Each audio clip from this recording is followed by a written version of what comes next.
ओम शांति। प्यारे बाबा ने हम बच्चों को कई राज स्पष्ट किए हैं, कई गुप्त बातें जो किसी भी युग में किसी ने भी नहीं सुनाई,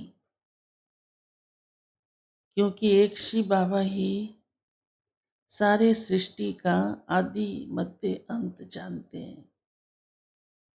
यहाँ तक कि सभी इस सृष्टि में पार्ट बजाने वालों का पार्ट भी जानते हैं। तो बाबा ही हम बच्चों को आत्मा क्या है, परमात्मा क्या है, ये सृष्टि चक्र क्या है, सभी बातें समझाते हैं, उसके राज सुनाते हैं। तो बाबा ने आज बहुत सारी बातें आत्मा की स्पष्ट की हैं। फिर बाबा कहते हैं, अगर कोई आपसे पूछे कि क्या आपने आत्मा को देखा है या परमात्मा को देखा है, क्योंकि आपके पास भी वो सारी बातें तो हैं ही जो बाबा ने सुनाई हैं, तो आप क्या उत्तर देंगे? अपने से पूछो, या आती भी होगी ये बात, उत्तर दिया भी होगा आप में से कईयों ने। तो बाबा उसका उत्तर हमें यही सुनाते हैं कि जब किसी चीज का हमको स्पष्टीकरण हो जाता है और उसके बाद वो हमारे जीवन में भी आ जाती है, तो उसे देखा ही कहेंगे ना कि नहीं देखा। हम्म? तो क्या उत्तर देते हो? हम्म? देखा है, या वो शब्द कहते हैं साक्षात्कार हुआ है। और साक्षात्कार का मतलब ही होता है आमने सामने। आज कोई कार्य अर्थ भी किसी का इंटरव्यू होते हैं तो कहते हैं हिंदी में मेरा आज साक्षात्कार है, क्योंकि जवाब सवाल आमने सामने होते हैं। तो बाबा ने हमें आत्मा के बारे में या परमात्मा के बारे में एक एक बात सुना दी है, कोई भी बात छिपाई नहीं।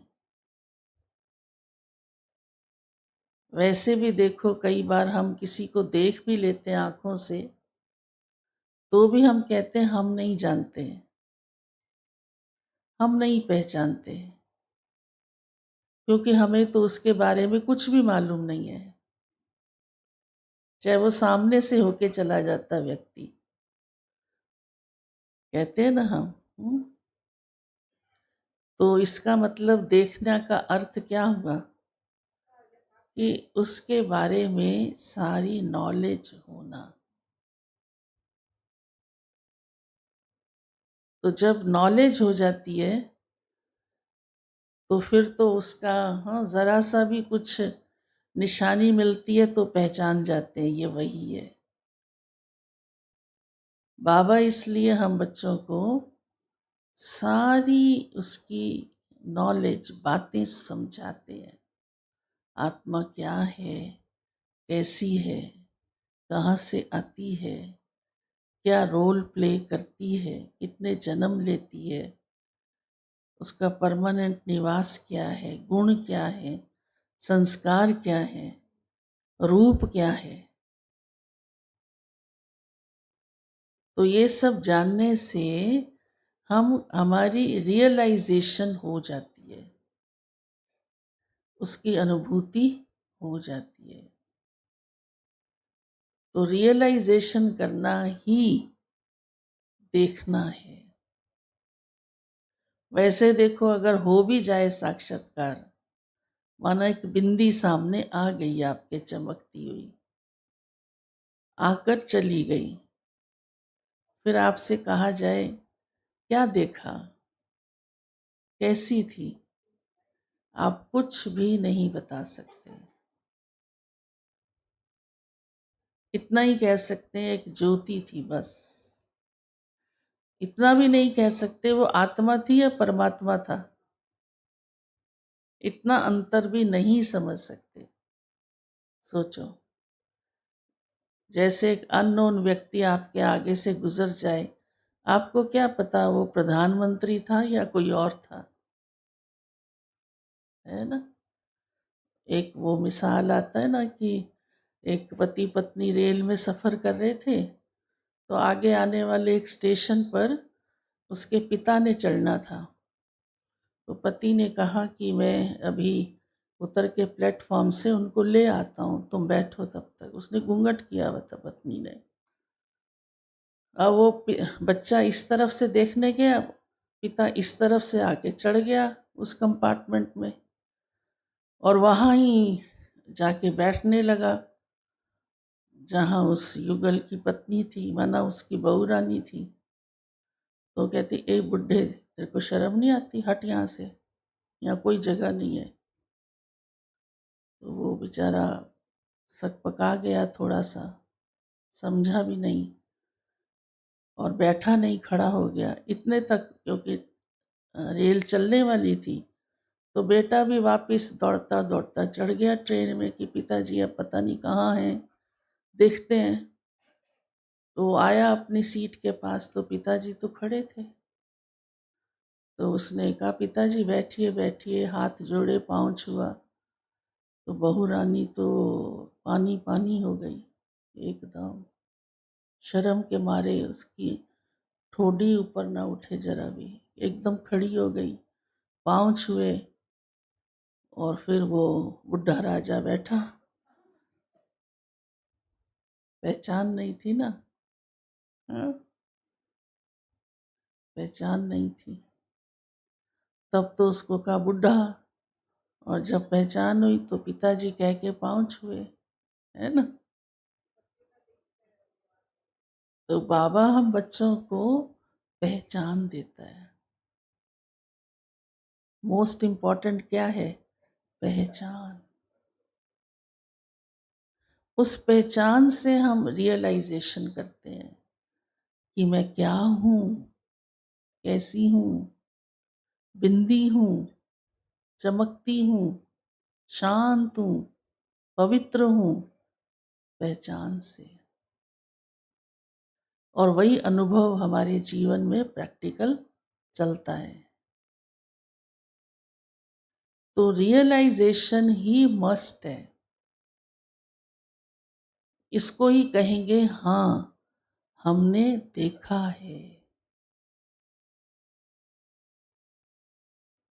तो आप सबने जीवन में आत्मा को भी देखा है और परमात्मा को भी देखा है, और इतना ही नहीं बल्कि वो मिलन का भी अनुभव किया है। योग का अर्थ ही क्या है? मिलन। मैं आत्मा परमात्मा से मिलन मना रही हूँ।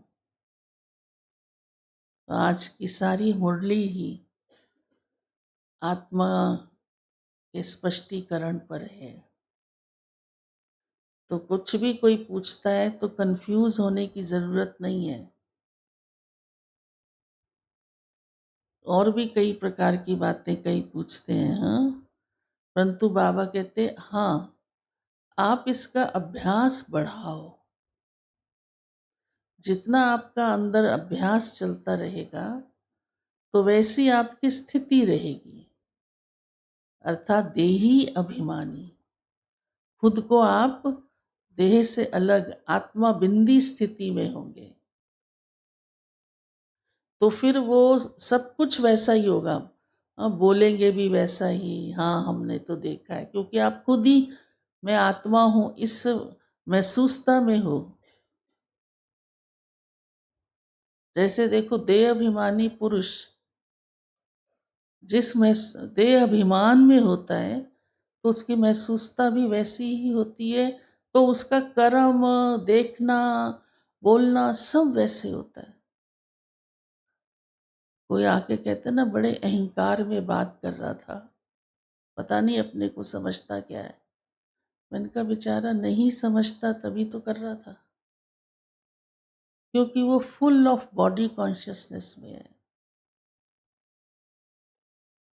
नहीं जानता मैं कौन हूं।